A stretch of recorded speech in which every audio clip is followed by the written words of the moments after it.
Buenas noches, mi nombre es Miguel Antonio Palacios, soy estudiante del programa de Ingeniería Industrial de la UNAD, inscrito en el CECAP de la ciudad de Cúcuta.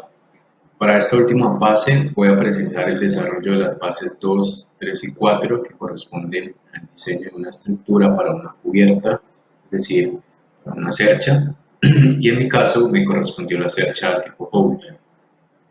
Durante el desarrollo del curso, el diseño se dividió en tres fases principales que corresponden a la fase 2, que es el diseño de la estructura y el cálculo de las fuerzas externas. La fase 3, que es el análisis del diseño y cálculos de las fuerzas internas. Y la fase 4, que es la evaluación del diseño, donde se realizaron los cálculos de esfuerzos y factores de seguridad. Para la presentación de esta fase voy a iniciar a explicar la fase 2, que corresponde al diseño de la estructura y a los cálculos de las fuerzas externas. La información proporcionada en la guía para esta fase era la siguiente. El área a cubrir era de 9 metros de frente por 24 metros de fondo. La longitud de la cuerda inferior corresponde al ancho de la cercha desde el punto A hasta el punto G y es igual a 9 metros. La longitud de la cuerda superior corresponde a la distancia que hay desde el punto A hasta G, pasando por B, C, D, E y F, y esta es igual a 9 metros sobre el coseno de 30, es decir, de 10.392 metros para aproximarlo a 10.4 metros. La separación entre cerchas es de 4 metros. El número de cerchas se calculaba dividiendo los 24 metros de fondo sobre los 4 metros de distancia entre las cerchas más 1. En este caso nos daba 7 cerchas en total. El área de influencia, que es el área en donde van a estar apoyadas las cargas de esta cercha, y se calculaba mediante la separación entre cerchas multiplicado por la longitud de la cuerda superior, es decir, 4 metros por 10.392, para un total de 41.568 metros cuadrados. Las correas de celosía son las estructuras sobre las cuales se soporta el peso de las tejas, y la velocidad del viento se tomó como de 10 metros sobre segundo. Esta es la cercha, que es una cercha tipo Howe. Tenemos los nodos nombrados desde A hasta G y pasando por H, I, J, K y L. Tenemos pues, los ángulos y la altura que ya mencionamos cómo es que se calcula. Como sabemos que la longitud de la cuerda inferior es de 9 metros y la separación entre los elementos inferiores es igual para todos, dividimos los 9 metros entre los 6 y nos da que el ancho de los elementos AL, LK, KJ, JI, IH y HG es de 1.5 metros, es decir, estas medidas. Lo mismo hacemos con la longitud de la cuerda superior, es decir, 10.392 dividido entre 6 y obtenemos la longitud de los elementos AB, BC, CD, DE, EF y FG, es decir, estos elementos de acá, estas medidas de acá. Para el caso de la altura del elemento de J, se calcula mediante la tangente del ángulo de 30. ¿Sí? Sabemos que la distancia desde A hasta J es de 4.5, por tanto, esta altura se calcula como dj, que es igual a 4.5 por tangente de 30, eso es 2.6 metros aproximadamente. Esta era la altura que mencionaba anteriormente. Finalmente, por relación de triángulos podemos calcular las longitudes de los demás elementos y al final vamos a obtener una tabla como esta donde vamos a resumir la información que hallamos anteriormente. El total de las longitudes nos va a dar de 35.22 metros. Ahora, la guía nos solicitaba usar un ángulo de piernas iguales de acero estructural A36 de referencia L64 por 64 por 4.8, del cual su masa por metro es de 4.6 kilogramos metro, como se resalta en la página de referencia de libro guía, que es esta. Pero como el perfil es doble, multiplicamos ese 4.6 kilogramos metro por 2 y obtenemos 9.2 kilogramos metro. De allí podemos calcular el peso total de la estructura multiplicando los 35.22 del total de las longitudes de los elementos de la cercha por la masa de los perfiles, que es de 9.2 kilogramos metro, por la gravedad, que es de 9.81 metros sobre segundo cuadrado. De esta manera obtenemos el peso total de la estructura, que es de 3.178.67 newtons.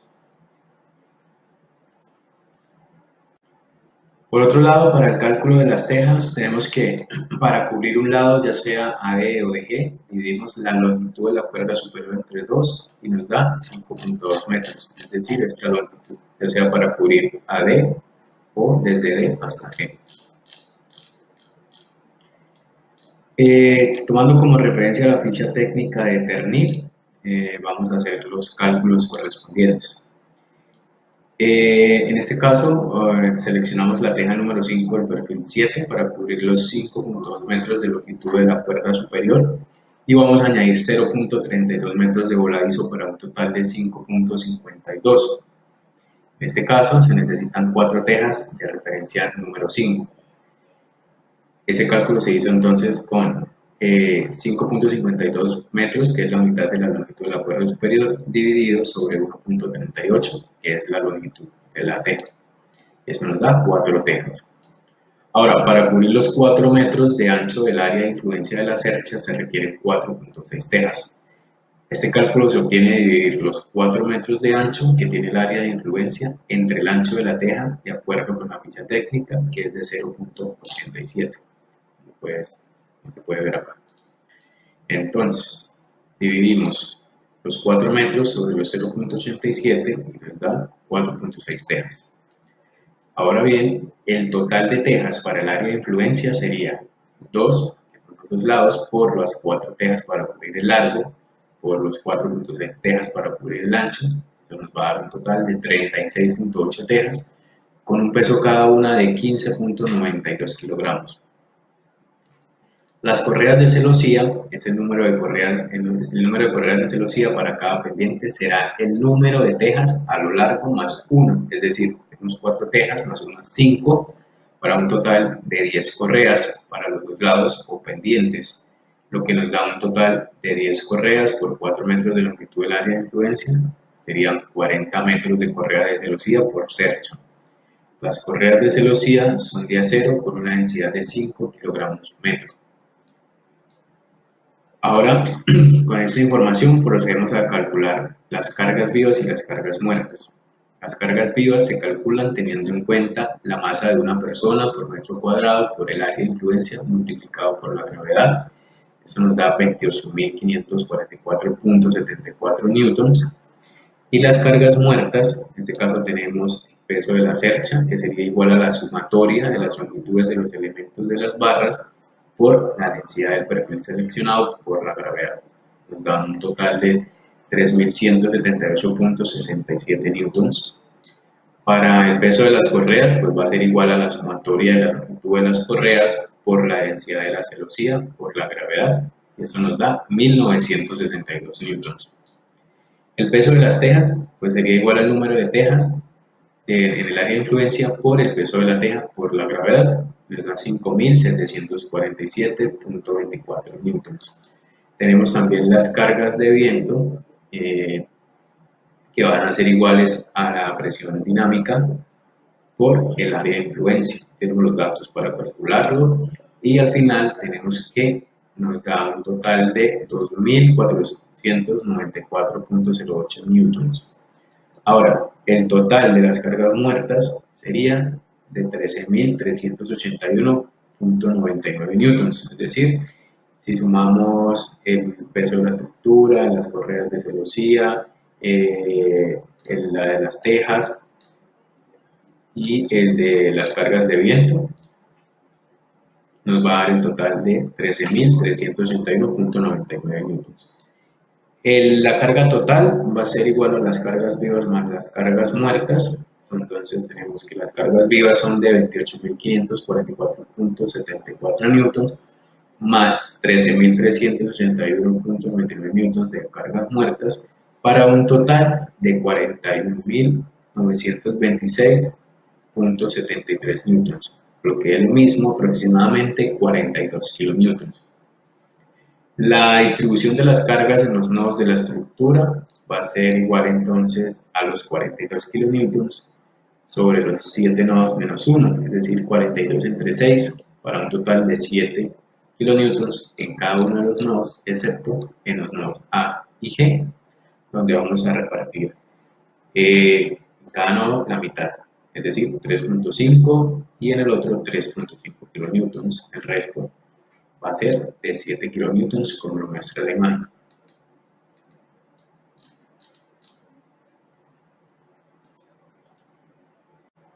Para la fase 3, el análisis del diseño y los cálculos de las fuerzas internas, tenemos que, antes de iniciar a calcular las fuerzas internas, primero procedemos a hallar las reacciones en los apoyos, en este caso AG, haciendo uso de las ecuaciones de equilibrio de cuerpos rígidos. Sumatoria de fuerzas iguales a 0 y sumatoria de momentos iguales a 0. Momentos hacia abajo y hacia la izquierda serán negativos y hacia arriba y hacia la derecha positivos. Como en X solo aparece la fuerza AX, al momento de hacer la sumatoria de fuerza tenemos que sumatoria de fuerza en X igual a 0, por lo tanto AX igual a 0. Sumatoria de fuerzas en Y, tenemos AY y tenemos GY. También tenemos los 42 kilonewtons, que es el total de la carga de la estructura, igualados a 0. Despejando, tenemos que AY más GY igual a 42 kilonewtons. Para la sumatoria de momentos vamos a iniciar con respecto al punto A. Para ello, asumiremos que los momentos en el sentido horario serán negativos y en sentido contrario son positivos. Por lo tanto, las fuerzas aplicadas en los nodos A, B, C, D, F y G serán negativas. Recordemos que el momento se calcula multiplicando las fuerzas por la distancia, por lo que tenemos la siguiente expresión. La sumatoria de momentos va a ser igual a los menos 7, que serían las fuerzas que están sobre la estructura, por la distancia de cada uno de los elementos, es decir, menos 7 por la distancia AL, que es de 1.5, menos 7 por la distancia AK, que es de 3, y así sucesivamente. Lo tenemos acá, entonces 4.5, 6, 7.5. Luego la sumatoria del momento de 3.5 por 9 metros, que correspondería a este punto, es decir, los 3.5 por la distancia de 9 metros. Y la fuerza G por la distancia de 9 metros, igualados a 0 kilonewtons metro. Realizando las operaciones nos queda que la sumatoria de momentos en A y despejando GY, nos queda 21 kilonewtons. Ahora reemplazamos GY en la expresión AY más GY igual a 42 y nos queda que AY más 21 kilonewtons es igual a 42. Vamos a restar los 21 kilonewtons y obtenemos el valor de AY, que es de 21 kilonewtons.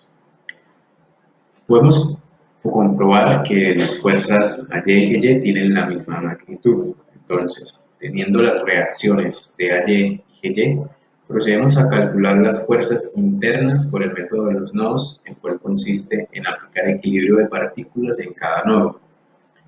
Como la estructura es simétrica, se calculan solo los nodos A, L, B, C, K y JD, y los nodos gemelos tendrán los mismos valores. Es decir, que vamos a calcular esas fuerzas en el nodo A, en el nodo B, L, C, K y en este JD. Y ya pues estos serán los mismos, tendrán los mismos valores de estos por ser la estructura simétrica. Fuerzas hacia arriba y hacia la derecha se tomarán positivas, fuerzas hacia abajo y hacia la izquierda se tomarán negativas. Supondremos también que los elementos estarán en tensión, por lo tanto se dibujarán en el diagrama de cuerpo libre las fuerzas saliendo de los nodos. Se determinarán las ecuaciones X y Y para el equilibrio de partículas en cada nodo y se solucionarán las ecuaciones del sistema 2×2. Entonces, la idea es iniciar con aquellos nodos donde solo nos permitan tener dos incógnitas porque al final vamos a tener dos ecuaciones. Entonces, lo ideal es siempre trabajar sobre aquellos nodos donde vamos a obtener dos incógnitas. Iniciamos en el nodo A, sabemos acá que concurren las fuerzas AB y AL, la fuerza pues, que conocemos de 3.5 y la fuerza Y que despejamos de 21 kilonewtons. Hacemos sumatoria de fuerzas en X, tendríamos entonces la fuerza AL más la fuerza AB por el coseno de 30. En este caso hay que descomponer esta fuerza en sus componentes rectangulares para poder calcularla. En Y tenemos la fuerza AB por el seno de 30 más la fuerza de 21 kilonewtons y menos los 3.5 kilonewtons igualados a 0. Procedemos entonces a despejar la fuerza AB y nos da un total de menos 35 kilonewtons, es decir, que está en compresión. Ahora, si reemplazamos la fuerza AB en la ecuación 1, obtenemos la fuerza AL. Y esta fuerza nos da de 30.31, es decir, que está en tensión. Procedemos entonces ahora con el nodo L. En el nodo L pues ya conocemos la fuerza AL o LA, por lo que tenemos que hallar simplemente la fuerza LK, ya que el elemento LB es un elemento de amarre. Entonces simplemente despejamos, reemplazamos la fuerza LA y despejamos la fuerza LK y nos da que la fuerza LK es de 30.31 kilonewtons y está en tensión también. Como dije, el elemento LB es un elemento de amarre, por lo tanto nos da 0. Continuamos con el nodo B, que es en el cual concurren, la fuerza BC, BK, LB y AB. De aquí ya tenemos la fuerza AB, tenemos la fuerza LB, que puede ser de 0, y nos queda ya entonces la fuerza BC y BK. Entonces hacemos lo mismo, hacemos sumatoria de fuerzas en X, sumatoria de fuerzas en Y. Como conocemos la fuerza AB, despejamos las ecuaciones sacando factor común de coseno de 30 y seno de 30 en las ecuaciones 1 y 2 respectivamente, y pasando a dividir nos queda que sumatoria de fuerzas en X es igual a la fuerza BC más la fuerza BK igual a menos 35 kilonewtons. Y para la sumatoria de fuerzas en Y nos queda que la fuerza BC menos la fuerza BK es igual a menos 21 kilonewtons. Como tenemos dos ecuaciones con dos incógnitas, procedemos a resolverla por el método que más nos convenga. Y al final nos vamos a obtener que la fuerza BC es de menos 28 kilonewtons y está en compresión, y la fuerza BK que es de menos 7 kilonewtons que también está en compresión. Hacemos lo mismo para el nodo C, hacemos lo mismo para el nodo K y hacemos lo mismo para el nodo J. Al final tenemos aquí la tabla resumen con los nodos gemelos, las fuerzas en kilonewtons y si está en tensión o compresión. Si está en negativo, sabemos que es en compresión, y si está en positivo, sabemos que es en tensión. Y van a ver, por supuesto, los elementos de amarre, que es LB, HF y DJ. Ahora, vamos a hacer la confirmación por el método de las secciones, que es aplicando sumatoria de momentos en el punto B, donde se puede calcular el valor de la fuerza interna en el elemento LK. En este punto, si lo hacemos en B, nos ayuda a descartar las fuerzas BC y BK, ya que como concurren en el mismo punto, no generarían momento. Entonces, tenemos que la sumatoria de momentos en B va a ser igual a 1.5 por los menos 3.5 kilonewtons más coseno de 30 por la fuerza LK menos 1.5 por los 21 kilonewtons igualados a 0. Despejamos la fuerza LK y al final vamos a obtener que la fuerza LK por el método de las secciones nos da 30.31 kilonewtons. Si la comprobamos acá, vamos a darnos cuenta que es la misma fuerza que nos dio con el método de los nodos, que es 30.31. Entonces, pues hasta acá es la fase número 3. A continuación, pues procederé a explicar la fase final, que es ya la fase número 4. La fase número 4 es la correspondiente a la evaluación del diseño y al cálculo de los esfuerzos y los factores de seguridad. Para iniciar, nosotros debemos determinar, primero que todo, el área y los momentos de inercia del perfil seleccionado. Tenemos que definir los ejes de referencia según nos convenga, las distancias X y Y, los momentos de inercia y el área de cada perfil la obtenemos de las propiedades del perfil que se encuentran en el apéndice del libro guía. Por lo tanto, pues tenemos que proceder a determinar los ejes centroidales. Recordemos que como es una figura compuesta, entonces vamos a hacer una sumatoria del perfil derecho más el perfil izquierdo. Hacemos un cuadro como este, donde vamos a colocar el área, la distancia X, que corresponde a esta distancia desde el eje de la figura hasta el eje de referencia de 17.4. La distancia Y es de 0 porque no va a haber distancia Y, por eso colocamos el eje de referencia en X para que coincidieran los dos perfiles y no hubiera distancia Y. El momento en X se calculaba como el área por la distancia Y, en este caso pues, como es 0, pues va a bajar de 0, y el momento con respecto a Y pues va a ser el área con respecto a la distancia X. Para el perfil derecho nos da de 10.109,4, para el perfil izquierdo nos da de menos 10.109,4. El total del área de las dos figuras es de 1.162. Entonces, calculando los centroides de las figuras, obtenemos que para X y para Y va a ser de 0. En conclusión, los ejes de referencia son los mismos ejes de la figura compuesta, porque la distancia que hay del eje de referencia al eje centroidal de la figura es 0. ¿Sí? Ahora, con la información de los centroides de la figura compuesta, procedemos a determinar los momentos de inercia respecto a sus ejes centroidales aplicando el teorema de Steiner o de ejes paralelos, el cual nos dice que el momento de inercia en X va a ser igual al momento de inercia en X de la figura más el área por la distancia Y al cuadrado, y para el eje Y va a ser el momento de inercia en Y de la figura más el área por la distancia X al cuadrado. Como son dos figuras, vamos a hacer sumatoria de las dos.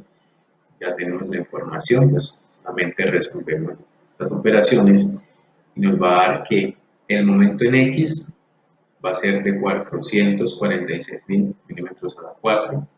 El momento de inercia en Y de la figura compuesta va a ser de 797.807,12 milímetros a la 4.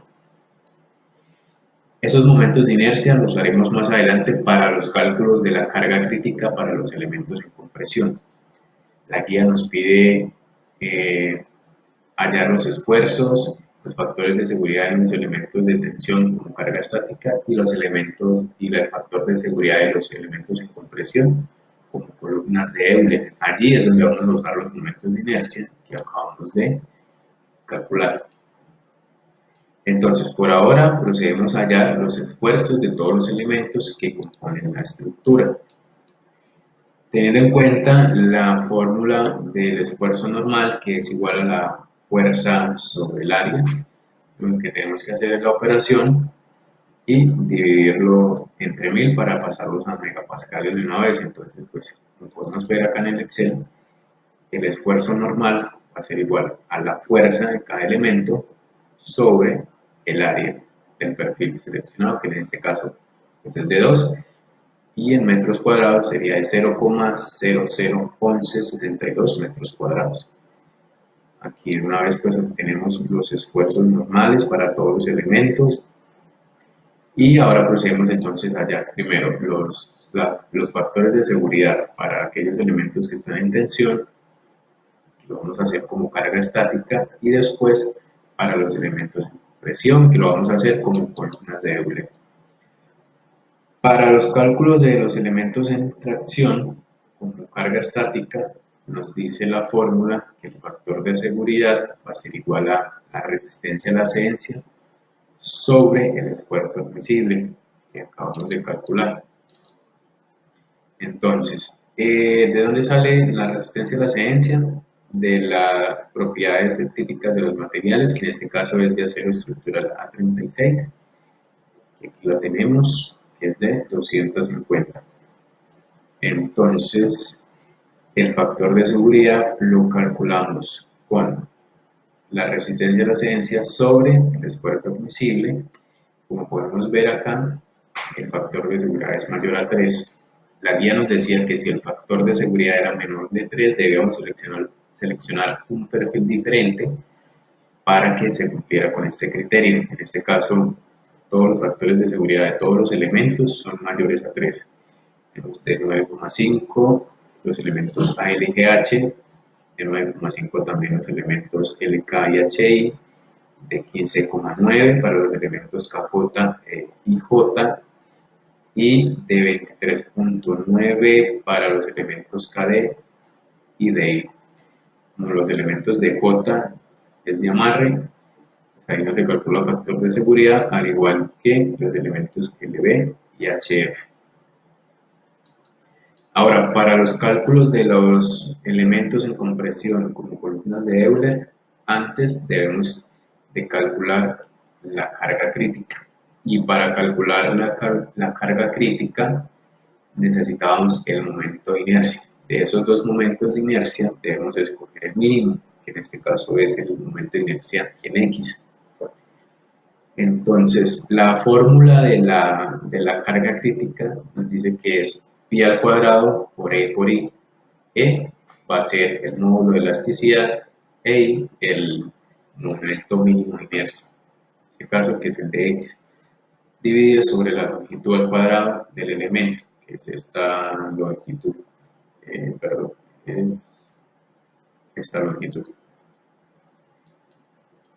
Entonces, una vez calculado la carga crítica, ¿sí? Acá pueden ver la fórmula, se procede a hallar el factor de seguridad, que se calcula como la carga crítica sobre la carga admisible, que va a ser la misma fuerza en kilonewtons de cada elemento. En este caso, los factores de seguridad nos dieron también mayores a 3. En este caso tenemos 8,3, 10,4, 41,9, 41,9, 10,4 también. Por lo tanto, pues no debemos hacer ningún recálculo ni tener que seleccionar otro perfil porque los factores de seguridad son mayores a 3. Entonces, pues aquí, como podemos ver, se realizaron entonces los cálculos de los factores de seguridad para los elementos de compresión, como columnas de Euler, utilizando la carga crítica, y para la carga crítica el momento mínimo de inercia del perfil seleccionado, y los cálculos para elementos de interacción como carga estática. Entonces, pues estas son las tablas resúmenes de los cálculos que obtuvimos. Eso fue todo por esta fase. Espero haber abarcado lo que está en la guía, contemplado en la guía, y pues haber explicado lo más posible. Muchas gracias.